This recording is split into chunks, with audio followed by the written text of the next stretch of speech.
Bonjour, je suis Laetitia Trio du blog Coach & Go. Je suis coach professionnel et coach d'équipe certifié et consultante en marketing et stratégie d'entreprise. Aujourd'hui, le thème de la vidéo, qui est la 4e vidéo du défi 7 vidéos en 7 jours, est dites stop à la procrastination. Alors la procrastination, qu'est-ce que c'est que ce mot barbare? Ce mot barbare, en fait, ça veut dire la tendance que l'on a à repousser à demain ce qu'on aurait pu faire aujourd'hui. Et comme le dit si bien l'adage, il ne faut pas repousser à demain ce qui peut être fait aujourd'hui. Alors, pourquoi? Simplement parce qu'à force de repousser des dossiers au fur et à mesure et des petits projets, on se retrouve débordé et on finit par faire du surplace. Alors, qu'est-ce qui fait que l'on procrastine? Simplement parce que ça va être une tâche que l'on ne sait pas faire ou une tâche que l'on n'aime pas faire ou que ce projet ou cette tâche nous génère un stress qui est bloquant. Parce qu'en cas de stress, en fait, on a plusieurs manières de réagir. Vous avez des gens qui vont arrêter de bouger, ils vont être dans l'immobilité et ils ne vont plus rien faire. La deuxième tendance, ça va être de devenir extrêmement agressif et de vouloir se défendre par l'agressivité face à ce stress. Et la troisième solution, c'est l'attaque. Et l'attaque, c'est aller de l'avant. Et dans ce cas-là, le stress est bon et on ne procrastine pas. Voilà, donc ce qui est important dans un premier temps, c'est de déterminer quelle est la cause de cette procrastination. Une fois que vous l'aurez déterminé, vous pourrez voir de quelle manière avancer. Alors, pour ne pas procrastiner et ne pas rentrer dans la procrastination, il faut tout d'abord créer les conditions nécessaires à l'avancée de votre projet ou de votre travail. Ces conditions, elles sont de différents types. Il y a tout d'abord les conditions matérielles, les moyens qui sont à votre disposition en termes de temps, en termes techniques, en termes d'humains et en termes d'outils nécessaires pour mener à bien votre tâche ou de savoir. Et dans ce cas-là, il faudra aller à la recherche de l'ensemble avant de pouvoir commencer à réaliser la tâche. Donc la première partie, ça va être de faire une liste de tout ce dont vous avez besoin pour être sûr de pouvoir avancer. Une fois que vous aurez toutes ces choses, vous avez peu de raisons de procrastiner, autres que des conditions, par exemple, d'avoir l'environnement pour pouvoir le faire. Un exemple simple, pour les travailleurs qui sont à domicile, quand vous avez vos enfants chez vous, ce qui arrive par exemple pendant les vacances scolaires ou le mercredi après-midi pour certains, il est bien difficile de mener des tâches comme de la prospection téléphonique parce que derrière vous avez du bruit, du mouvement et que ça ne fait pas très sérieux, donc il faudra remettre à plus tard ou trouver un autre moyen pour pouvoir avoir le calme nécessaire pour mener à bien votre tâche. Après, une autre condition, ça peut être des conditions qui génèrent de la fatigue. Il y a des personnes qui sont très sensibles à la chaleur ou au froid et dans ce cas-là, elles perdent un peu leurs moyens et leurs conditions vitales, physiques, font qu'elles ont du mal à avancer dans leur travail parce que ça génère une contrainte corporelle importante.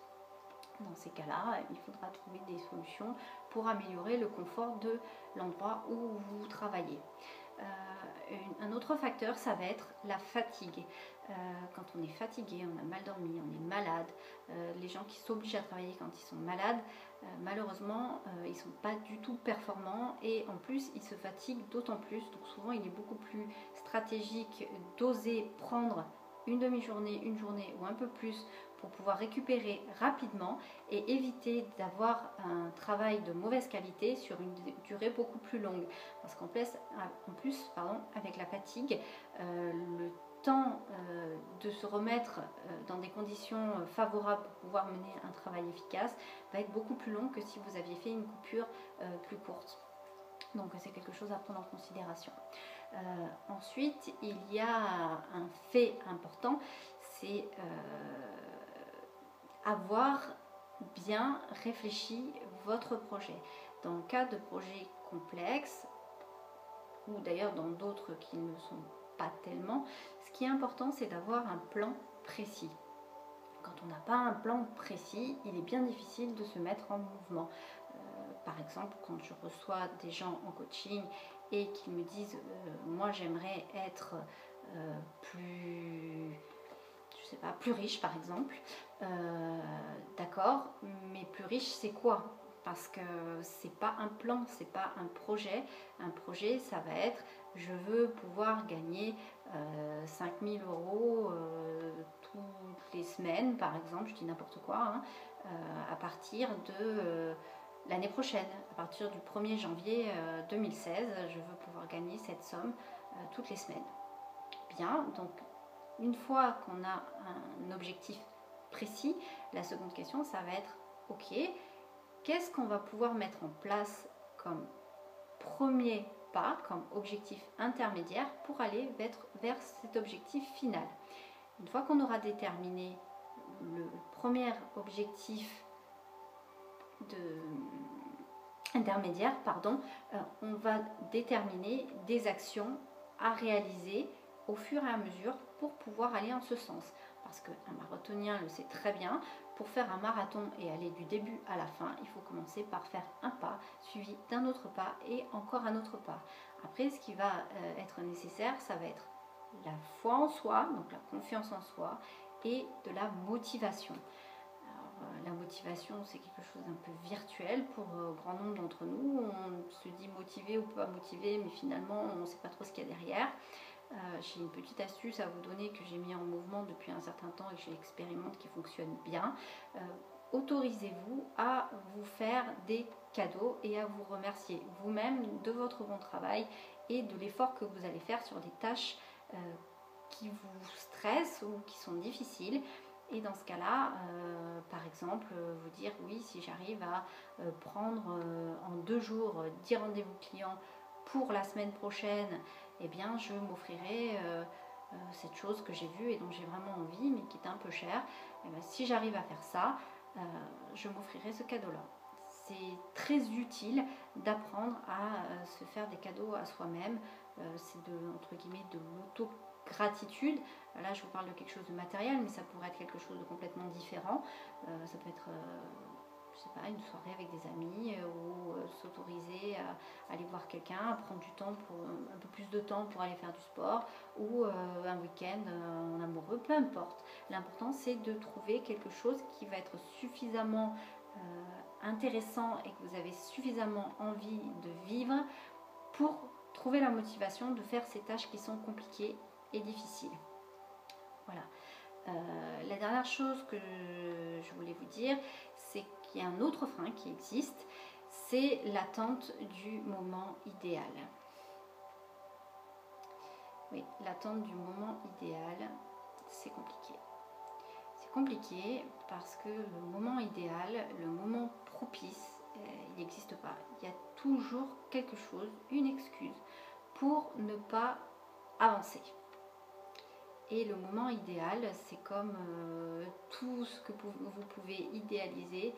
À partir du moment où vous allez attendre quelque chose de quasiment improbable, vous allez rester immobile là où vous êtes et le temps va passer. Et dans ce cas-là, on va rentrer dans un système qui est complètement négatif, puisque l'immobilité ne permet pas d'avancer et surtout, ça vous fait dépenser votre crédit temps. Je vous en ai parlé un petit peu dans les précédentes vidéos. Le crédit temps, c'est très important parce que dans votre journée, vous avez 24 heures. Dans votre vie, vous aurez un certain nombre de jours et d'heures possibles. Personne ne sait quand est-ce que ça va s'arrêter. Mais ces moments-là, ces moments d'attente et d'immobilité, vous ne pourrez pas les récupérer. C'est comme ça, le temps s'écoule et il ne peut pas être rattrapé. Donc faites attention à investir votre temps dans des choses qui ont de l'importance. Beaucoup des travailleurs indépendants ont un système de fonctionnement du type oui, ça c'est une dépense, je vais le faire moi-même, ça va juste me prendre un peu de temps. Oui, ok, ça prend un peu de temps, mais c'est quoi la valeur de votre temps? Regardez bien la valeur de votre temps, votre taux horaire. Dans l'idéal, qu'est-ce que vous devriez gagner par heure et combien de temps ça va vous prendre de faire cette tâche que vous auriez pu sous-traiter ou déléguer, et finalement, est-ce que vous gagnez vraiment de l'argent en faisant ça? C'est une vraie question à se poser. Alors quand on est vraiment en démarrage et sans moyens, c'est un autre problème, mais arrivé à un moment donné, il faut accepter aussi de faire des dépenses pour pouvoir avancer et gagner plus d'argent à côté. Donc pensez-y.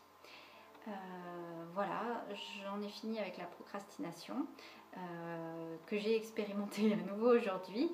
C'est pour ça que je vous en ai parlé. Moi, j'ai perdu beaucoup de temps pour pouvoir réunir les conditions nécessaires à faire une vidéo de qualité. Et finalement, eh bien, j'y suis arrivée. Merci à vous d'avoir regardé cette vidéo. Comme d'habitude, je vous invite à vous abonner à la chaîne pour pouvoir recevoir les notifications des suivantes, à cliquer j'aime si vous avez aimé la vidéo et que vous aimeriez la faire découvrir à d'autres internautes, et je n'aime pas si vous n'avez pas aimé la vidéo et que vous pensez qu'il ne faut pas la voir. En dessous, je vous mets à nouveau le lien vers le blog. Si vous le souhaitez, vous pouvez également vous inscrire à la newsletter du blog pour avoir toutes les nouvelles, que ce soit les vidéos ou les articles que je pourrais mettre en ligne. Merci et à demain pour une prochaine vidéo.